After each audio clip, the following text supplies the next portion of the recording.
Why should we study God?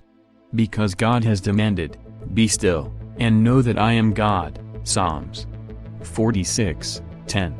Also, we are made in the image of God, and the more we understand Him, the better we understand ourselves.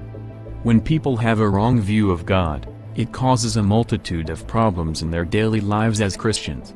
There is only one true God, the God of the Bible.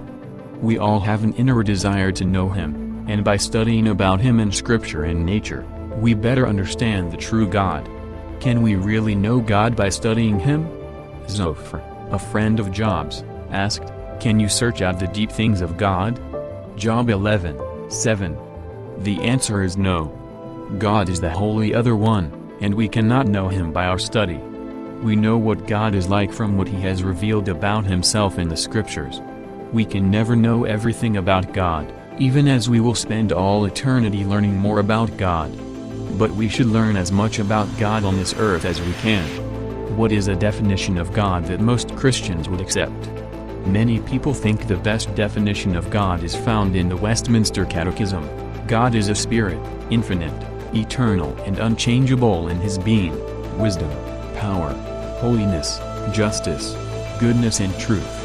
What is meant by the phrase God is spirit? When we call God spirit, we mean He has an immaterial nature, that is, incorporeal, non-physical, and invisible.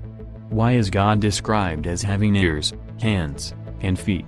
These are anthropomorphisms, which means we have projected onto God man's characteristics for the sake of understanding God and knowing Him better.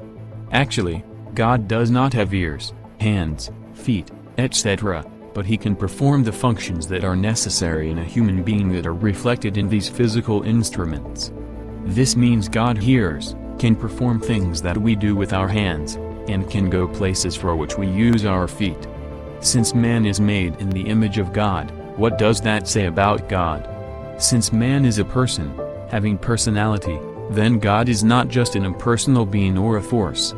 God is a person, who has intellect, emotions, and will. As a person, God has both self-awareness, He knows Himself, and self-determination, He can direct Himself.